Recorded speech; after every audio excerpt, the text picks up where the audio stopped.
देखिए, अगर आपकी बॉडी में कहीं पर जॉइंट्स पेन या मसल पेन हो रहा है, तो आपको समझना पड़ेगा। लोग क्या करते हैं अक्सर कि पेन किलर खाते रहते हैं, लेकिन उनको रूट कॉज़ इसका पता नहीं रहता कि इसका मेन रूट कॉज़ क्या है। वो लंबे समय तक पेन किलर खा लेते हैं, जिससे उनको आगे चल के और भी किडनी वगैरह की समस्या हो जाती हैं। लेकिन आखिरी तक उनको यही पता नहीं चल पाता कि मेन कॉज़ इसका क्या है, क्यों हमको बॉडी में पेन हो रहा है। तो इसके लिए आपको 4-5 चीज़ें समझनी पड़ेंगी। पहले तो आपको ये देखना पड़ेगा कि आपको किस हिस्से में पेन हो रहा है, क्योंकि पेन भी बहुत प्रकार के होते हैं हमारे। जैसे कि जॉइंट पेन हुआ, या मसल पेन हुआ, या नर्व पेन हुआ, या वेसल में किसी में समस्या है अपनी, तो मतलब आपको समझना पड़ेगा इस चीज़ के बारे में। क्योंकि जैसे अगर मस्कुलर पेन हुआ तो नॉर्मल जैसे काम वगैरह करने में, या ज़्यादा वॉक कर लिया आपने, या एज रिलेटेड हो जाता है कई बार, तो उसकी वजह से हो सकता है।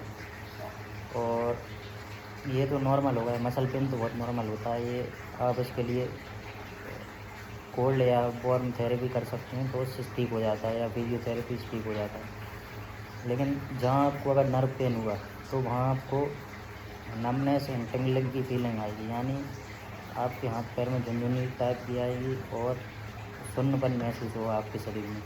तो आपको समझ जाना है कि यहाँ पे नर्व पेन है अपने शरीर के किसी हिस्से में, और आपको चलने में बड़ी दिक्कत होगी, एकदम चुभन जैसा दर्द होता है उसमें। और जैसे कि अपना जॉइंट्स पेन हो गया, तो जॉइंट पेन में 2-3 प्रकार का पेन होता है अपना।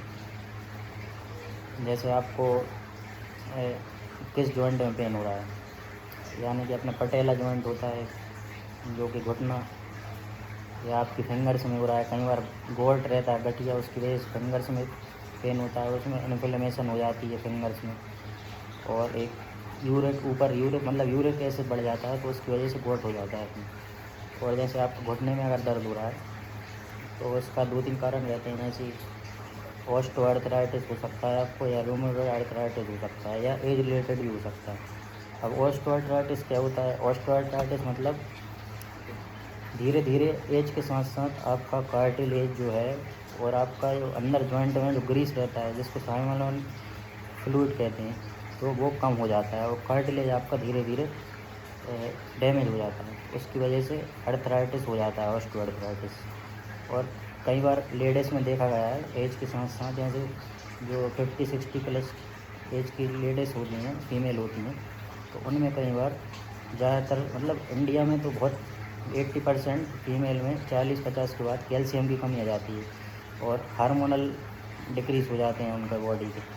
तो उस वजह से उनके कार्टिलेज वगैरह डैमेज हो जाता है, मतलब कमज़ोर पड़ जाता है। तो उस वजह से उनको बहुत दिक्कत आती है, उससे ऑस्टियोआर्थराइटिस अपने आप हो जाता है। घुटने में जो अपना गैप रहता है, जो जॉइंट में गैप रहता है, वो ख़त्म होने लगता है, जिससे फ्रिक्शन होता है। तो फ्रिक्शन की वजह से चलने में पेन हो जाता है।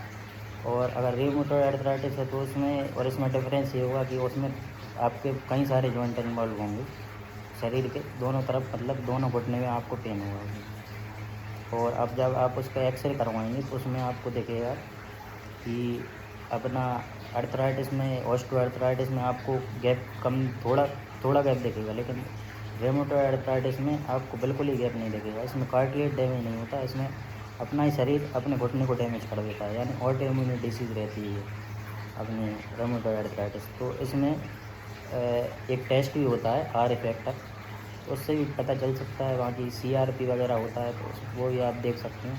तो एक्सरा तो अपना बेसिक रहता ही है। फिर इसमें भी कई सारे ट्रीटमेंट ऑप्शन रहते हैं अपने। और जैसे डिसीज़ रिलेटेड आपको जॉइंट, बहुत सारी डिसीज़ ऐसी रहती हैं मतलब जो जॉइंट पेन करा सकती है। जैसे TB हो गई अपनी, ट्यूबरकुलोसिस, और डायबिटीज़ में हो जाता है कई बार।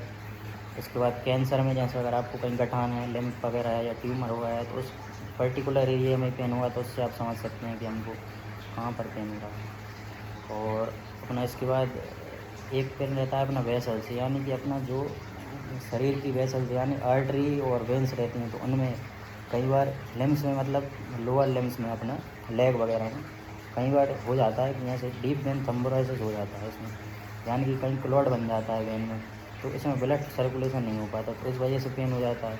अगर आर्टरी में कहीं कहीं पर ब्लड आपका रुक गया, क्लॉट कर गया, तो उसमें आर्टरियोस्क्लेरोसिस हो जाता है। उसमें आपका खून परमानेंटली के लिए ब्लॉक हो जाएगा और उसमें बहुत ज़्यादा पेन होगा आपको, और आपका गैंग्रेन करने लगेगा धीरे धीरे हुआ पार्ट। जिस पार्ट की आपकी आर्टरी रुक गई, जिसका ब्लड, तो वो धीरे धीरे आपका सड़ने लगेगा वो पार्ट, तो ये गैंग्रीन हो जाता है उसमें, ड्राई गैंग्रीन या वेट गैंग्रीन वगैरह हो जाता है उसमें। तो ये हो सकता है कारण ये। और अगर अपन ट्रीटमेंट ऑप्शन की बात करें, नॉर्मल जो जॉइंट पेन रहता है अपना, तो उसमें आप फिजियोथेरेपी करा सकते हैं या मेडिसिन का सहारा तो रहता ही है अपना। और इसके बाद लास्ट ऑप्शन अपना ऑपरेशन रहता है, और बेल्ट वगैरह बांध सकते हैं आप ऑपरेशन के पहले। और अपना एक इंट्रा आर्टिकुलर इंजेक्शन लगता है जो आर्थराइटिस में अच्छा फ़ायदा करता है, तो वो लगवा सकते हैं आप। तो मेरा कहने का मतलब ये है, आप किसी भी एरिया में पेन हो रहा है तो उसका रूट कॉज पकड़ना अपन के लिए ज़रूरी है, क्योंकि ये बहुत सारे कारण रहते हैं, कोई एक कारण तो रहता नहीं है इस चीज़ का। तो आपको देखना है कि हमारा पेन किस वजह से हो रहा है, तो आपको ये चीज़ देखनी पड़ेगी।